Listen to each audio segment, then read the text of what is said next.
अब next concept की तरफ हम मूव ऑन करते हैं, अनपेड मनी।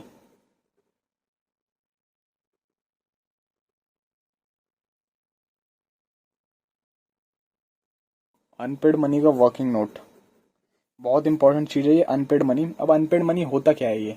अनपेड मनी मैं आपको बताता हूँ कि जब हम प्रो राटा वाले क्वेश्चंस करते हैं तो उसमें हमें डिफॉल्टर देखने को मिलते हैं, ठीक है, चाहे वो एक हो, चाहे दो हो, चाहे मल्टीपल हो, उससे हमें मैटर नहीं है, वो क्वेश्चन की सब्जेक्टिव कंडीशन है, ठीक है जी। अब हमारा ध्यान कहाँ पे होना चाहिए कि अनपेड मनी, पहली बात तो unpaid money working note students confuse होते हैं कई। जैसे मान लो दो डिफॉल्टर हैं किसी क्वेश्चन में, ठीक है, जैसे मान लो गोपाल, पिछला वाला ही ले लेते हैं, गोपाल और श्याम, ठीक है। तो कितने स्टूडेंट्स कंफ्यूज होते हैं, क्वेश्चन तो मतलब वो पूरा कर लेते हैं, उन्हें अटेम्प्ट करने भी आता है, लेकिन इस सवाल का जवाब में मतलब वो कंफ्यूज हो जाते हैं। अगर उनसे पूछा जाए कि यार अगर मैं क्वेश्चन अटेम्प्ट करने बैठूं प्रो राटा के, तो अनपेड मनी का वर्किंग नोट किसका बनाना चाहिए, जो कि बहुत ही अवेटेड क्वेश्चन है, चाहे गोपाल का बनाओ चाहे श्याम का बनाओ। तो इसके लिए मैं आपको बता रहा हूँ, एक मैं डायग्रामेटिकल प्रेजेंटेशन बना रहा हूँ, उसे बिल्कुल गौर से देखिएगा, आप बिल्कुल समझ जाएंगे, आपके माइंड में क्लियर हो जाएगा। तो किसका वर्किंग नोट हमें बनाना चाहिए, हमें कैसे पता चलेगा, ये आप देखिए यहाँ पे। जैसे मान लो यार कोई कंपनी है, कंपनी इस तरीके से पैसा मंगा रही है, एप्लीकेशन पे 2 रुपये, अलॉटमेंट पे 3 रुपये, फाइनल फर्स्ट कॉल पे 3 रुपये, और फाइनल कॉल पे 2 रुपये। तो टोटल कितना हो गया? पार वाला कंडीशन है, प्रीमियम की नहीं है ये बात, ठीक है। तो अब हैं हमारे मिस्टर गोपाल जी, जिनके पास कितने शेयर थे भाई अलॉटेड वाले, पिछले वाले एग्जांपल ले लेते हैं। तो इन पे थे अलॉटेड, जहां तक मुझे याद है 160 थे, हाँ ठीक है। और ये थे हमारे श्याम, नहीं मतलब 160 श्याम के थे, गोपाल लिख दिया यार मैंने, बार बार मिस्टेक हो जा रही है थोड़ी सिली सी, कोई बात नहीं। श्याम के 160 थे, और हमारा जो गोपाल है उसके कितने थे, ये जो मैं लिख रहा हूँ 500 और 160, ये अलॉटेड शेयर हैं, ठीक है, अलॉटेड शेयर्स, ठीक है जी।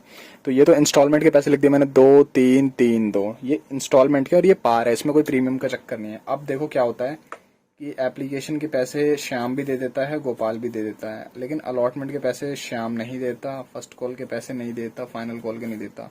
लेकिन जो गोपाल बंदा है वो दे देता है अलॉटमेंट के पैसे, फर्स्ट कॉल के नहीं देता, फाइनल कॉल के नहीं देता। अब यहाँ कहानी में ट्विस्ट क्या था, लेकिन कंपनी फोरफिट दोनों के करती है फाइनल कॉल के बाद ही, ठीक है। अब कहानी में ट्विस्ट यहाँ पर क्या आता है, देख यहाँ पर जरा गौर से देखना। जो गोपाल है और जो श्याम है, ठीक है, गोपाल और श्याम है मतलब बंदा। तो गोपाल का आप गौर करना जरा ध्यान से, ये जो अलॉटमेंट है और ये जो सॉरी श्याम का जो अलॉटमेंट है और गोपाल का जो अलॉटमेंट है, तो गोपाल तो अलॉटमेंट पे पैसे दे रहा है, लेकिन श्याम नहीं दे रहा पैसे, ठीक है जी। अब मुझे ये पता है कि श्याम का ही सिर्फ वर्किंग नोट बनेगा अनपेड मनी का, गोपाल का नहीं बनेगा। क्यों नहीं बनेगा? ये तो मुझे पता है ना श्याम का बनेगा, आपको तो नहीं पता।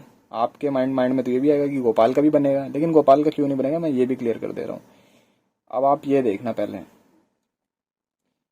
एप्लीकेशन पे कितना पैसा आया होगा श्याम का,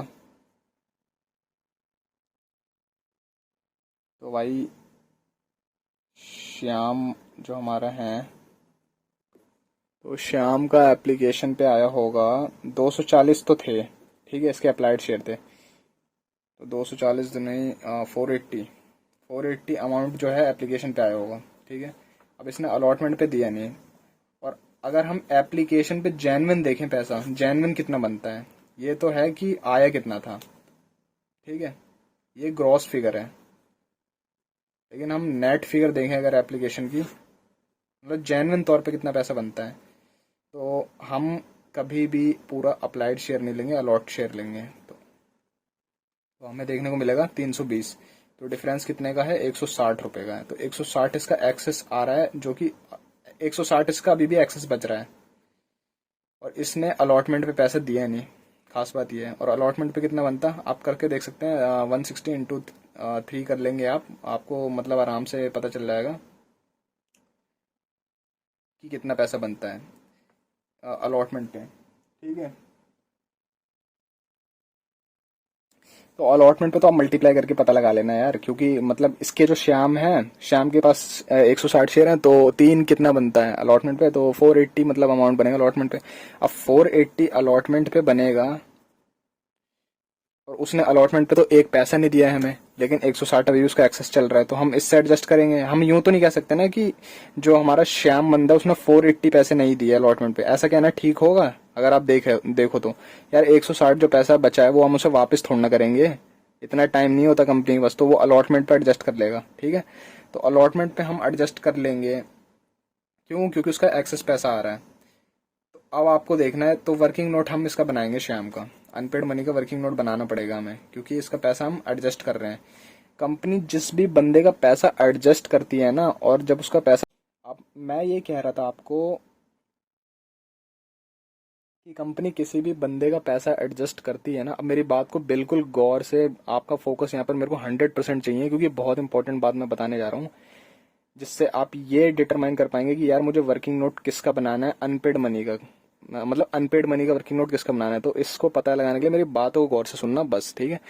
अगर कंपनी किसी भी बंदे का पैसा एडजस्ट कर रही है किसी भी कॉल पे, ठीक है, किसी भी कॉल हो सकती है, वो अलॉटमेंट फाइनल हो या फर्स्ट कॉल हो, कोई भी कॉल हो सकती है, तो उसका अनपेड मनी का वर्किंग नोट बनाएंगे, अदरवाइज नहीं बनाएंगे। ठीक है, ये तो फर्स्ट पॉइंट था, एडजस्ट कर रही है, एडजस्ट मेन वर्ड आपको ध्यान रखना है। अब उस कॉल पे बंदे ने डिफॉल्ट भी करा होना चाहिए। अब जैसे मान लो एडजस्ट तो इसमें भी होगा, अब गोपाल का एग्जांपल लेता हूँ मैं आपको। ये जो गोपाल बंदा है, 500 शेयर अलॉट थे इसके पास,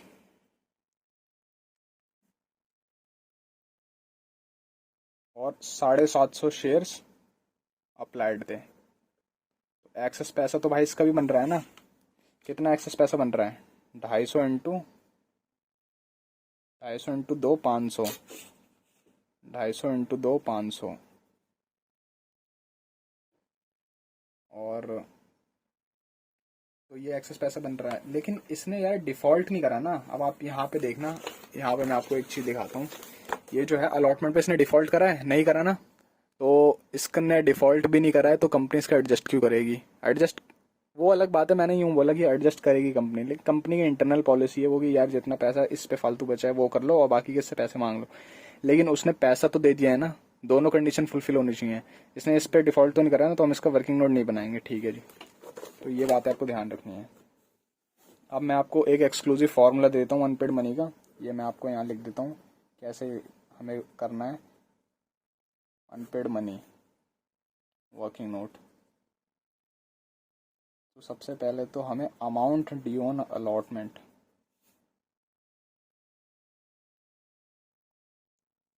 जो भी अमाउंट बचेगा, ठीक है,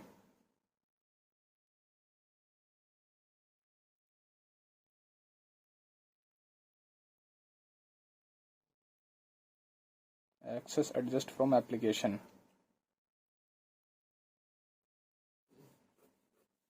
अनपेड मनी, ये एक्सक्लूसिव फार्मूला, ये आप देख लीजिएगा, नोट डाउन कर लीजिएगा। अब मैं आपको एक बार एग्जांपल के सहित भी समझा दूं। चलो इसका ले लें क्या, उसी का लेते हैं, हम श्याम का ही लेंगे। तो श्याम के पास, भाई ये श्याम है, श्याम के पास 160 थे अलॉटेड, 240 थे अप्लाइड, ठीक है, और ठीक है। तो अमाउंट हमारा जो है अलॉटमेंट पे कितना बनता है, अलॉटमेंट पे बनेगा हमारा 160 इंटू 3,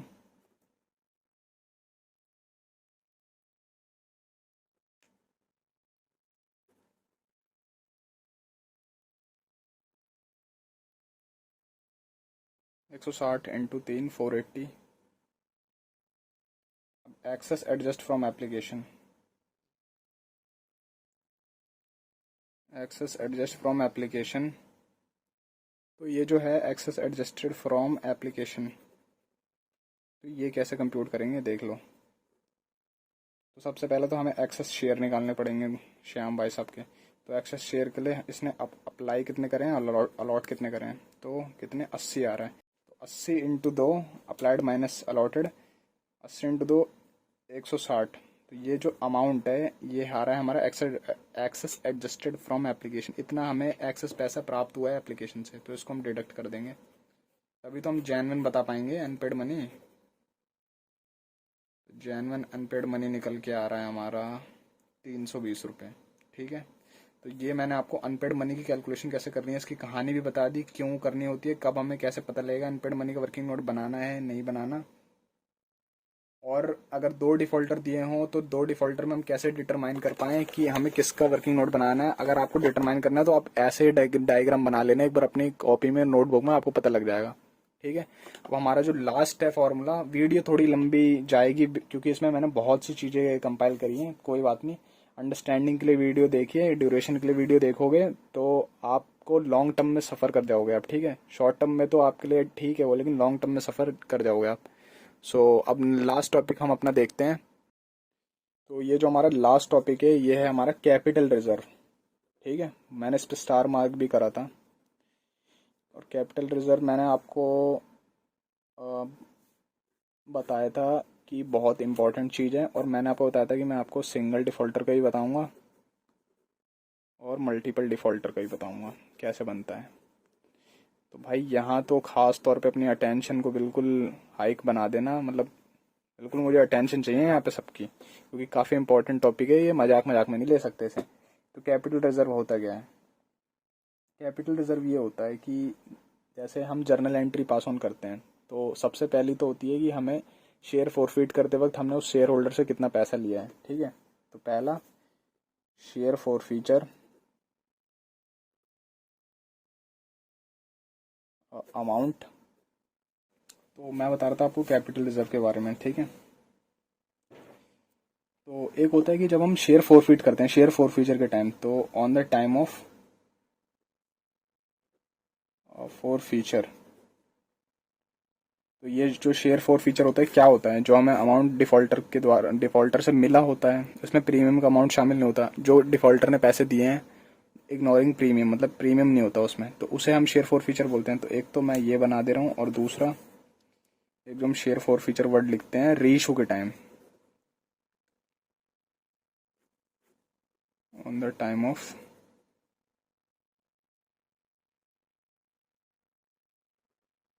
रीइशू। ठीक है, रीइशू के टाइम मतलब जैसे रीइशू के टाइम जो हमें नुकसान झेलने को मिलता है। अब नुकसान कैसे झेलने को मिलता है मैं आपको वो भी एक बता दे रहा हूँ यार। हम नुकसान रीइशू के टाइम कब झेलने को मिलता है मैं वो आपको एक बार बता देता हूँ। लॉस ऑन रीइशू, जब कॉल्ड अप या paid up face value share की ज़्यादा हो री इशू प्राइस से, मतलब कोई कंपनी 10 रुपये का शेयर 9 रुपये में बेच रही है तो वो लॉस है, लॉस ऑन री इशू, तो उस केस में share for future word use करते हैं। और प्रीमियम, जो प्रीमियम वर्ड है एसपीआर वाला, प्रॉफिट ऑन री इशू कब होगा, सिंपली इसका रिवर्स कर देंगे, जब कॉल्ड अप या paid up face value of shares 40 होगी रीइशू प्राइस।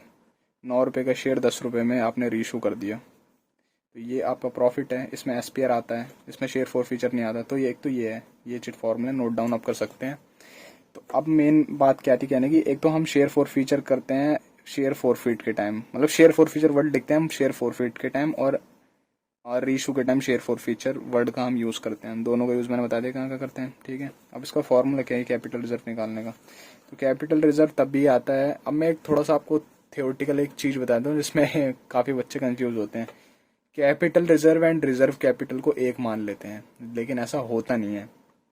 उसमें डिफरेंस क्या होता है कि जो कैपिटल रिजर्व होता है और जो रिजर्व कैपिटल होता है, ये दोनों दिखने में सेम लग सकते हैं लेकिन है नहीं, ठीक है। डिफरेंस इनमें ये होता है कि कैपिटल रिजर्व होता है कि हम कोई भी फिक्स्ड एसेट, जैसे हम फर्नीचर हो गया या कोई भी, जैसे आपकी कंपनी की फिक्स्ड एसेट है, जैसे शेयर्स भी हम फिक्स्ड एसेट हैं, तो उनको हम जब सेल करते हैं तो उससे जो हमारा कैपिटल प्रॉफिट जो हमें अर्न करने को मिलता है, तो उसका जो पैसा होता है वो कैपिटल रिजर्व में जाता है, ना कि रिजर्व कैपिटल में। रिजर्व कैपिटल क्या होता है? ये अनकॉल्ड शेयर कैपिटल का पैसा होता है, जो कि कंपनी सिर्फ तभी कॉल्ड अप कर सकती है जब कंपनी लिक्विडेशन के वर्च पे हो या लिक्विडेशन में जाने वाली हो तब, ठीक है। तो रिजर्व कैपिटल और कैपिटल रिजर्व में ये माइन्यूटली सा डिफरेंस है। अब हम फॉर्मूले पे आते हैं। तो मैं आपको बताता हूँ कि अगर एक डिफॉल्टर हो, जैसे मान लो ये इसका नाम है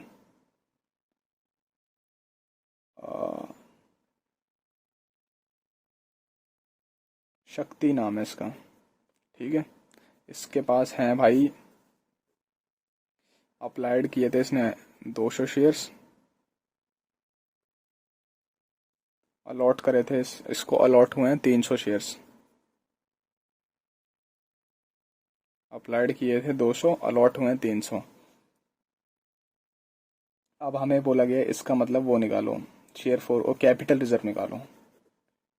कैपिटल रिजर्व का फॉर्मूला क्या है आपको जरा बता दूं, सिर्फ एक डिफॉल्ट, तो ठीक है, ये सिंगल डिफॉल्टर का केस में बता रहा हूँ। तो आप कैपिटल रिजर्व सिंगल कैसे निकालेंगे? तो भाई आप कितने शेयर फॉरफिट कर रहे हो अपॉन में कितने शेयर रीइशू कर रहे हो,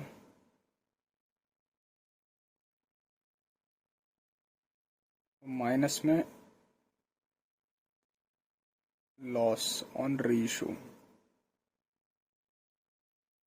लॉस ऑन रीइशू। और यहाँ पर क्या आएगा न्यूमरेटर में? यहाँ पे आएगा शेयर फॉर फीचर का अमाउंट। ये अमाउंट लिखना है सारे, ये सब नहीं, ये तो अल्फाबेट लिखे हुए हैं, इनके अमाउंट मतलब रीइशू शेयर कितने करे हैं, क्वांटिटी फॉरफिट कितने करे हैं, और जो दूसरी वाली जो जब आप शेयर रीइशू कर दोगे, जब पैसा मिल जाता है तो उस टाइम आपको लॉस कितना बियर करना पड़ रहा है, ठीक है।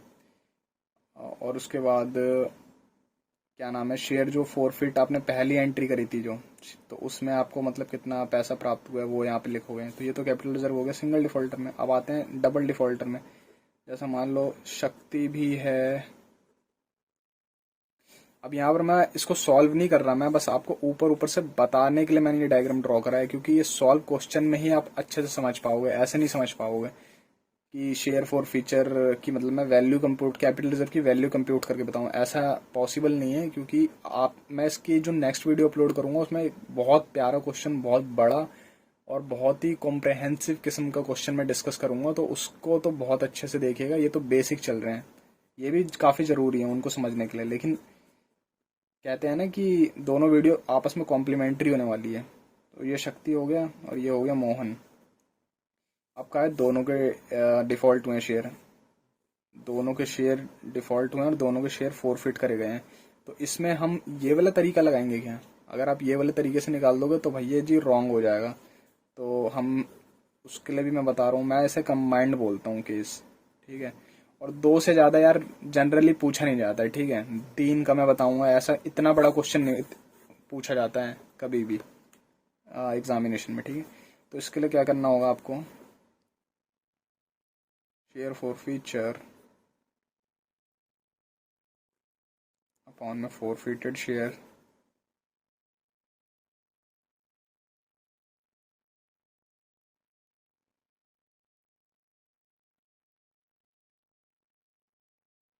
Into reissued share. अब ये जो शेयर फॉर फीचर ये है, ये पहले वाले बंदे का है, ये पहले डिफॉल्टर का है, ठीक है। फिर इसको प्लस करके सेम यही कहानी, शेयर फॉर फीचर, इसको ब्रैकेट में कवर कर देते हैं, शेयर फॉर फीचर अपॉन में forfeited shares into reissued shares.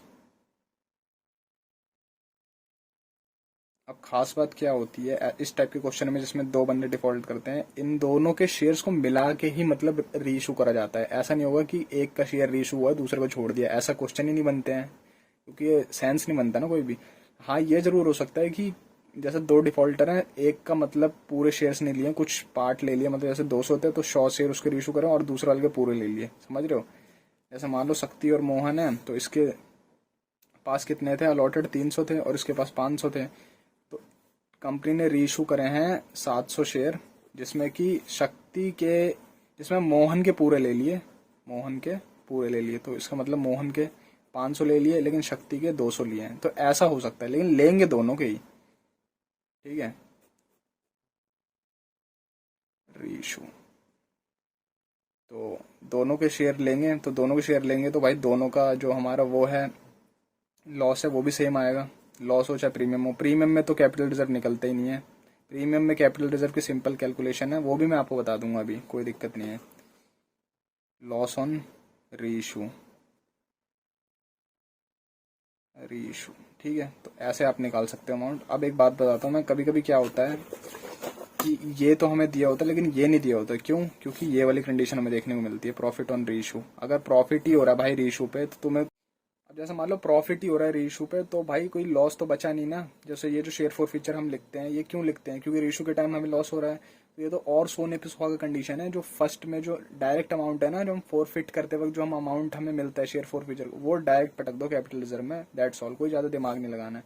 Share for feature का अमाउंट 1500 है, 2500 है, चाहे जो भी है, 2750 है, कुछ भी है, कोई भी फिगर हो सकती है, उसको आप डायरेक्ट कैपिटल रिजर्व में लिख दो। आपको कोई कैलकुलेशन इस टाइप की, कोई फॉर्मूले लगाने की जरूरत नहीं है, कोई गणित इस्तेमाल नहीं करनी है। तो आज के लिए इतना ही। होपफुली आपको मेरी मतलब चीज़ें समझ में आई हों। अगर आपको स्टिल कोई भी डाउट्स लग रहे हैं या कोई भी पॉइंट्स आपको मतलब जिसे कहते हैं आपके माइंड में कन्फ्यूजन चल रही है जिसके रिलेटेड, तो आप कमेंट सेक्शन में ज़रूर बताइए मेरे को। मैं मतलब उन डाउट्स को सॉल्व करने की कोशिश करूँगा। एंड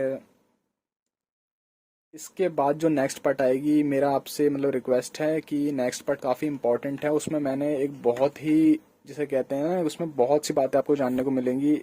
कॉम्प्रहेंसिव क्वेश्चन डिस्कस करा है, जिसको अगर आप कर लोगे, अच्छे से कर लोगे, 3 बार कर लोगे, 4 बार कर लोगे, तो आपकी यार प्रो राटा पे कमांड बैठ जाएगी। उसमें प्रीमियम का भी केस है, उसमें कैटेगरी टाइप वाले क्वेश्चन हैं, और 2 डिफॉल्टर हैं। खास बात है उसमें कैपिटल रिजर्व निकालने में भी मजा आएगा, ठीक है। तो ये तो अगली वीडियो के लिए थी, लेकिन इस वीडियो में होपफुली आपको अच्छा मतलब सीखने को मिला हो, आपका वैल्यू एडिशन हुआ हो। ये वीडियो काफ़ी लंबी हो गई है मुझे पता है, सो कोई बात नहीं। बेसिक्स आपके सारे मतलब यहाँ क्लियर होते हैं, ये आपको जानने जरूरी हैं अगली वीडियो के लिए। That's all.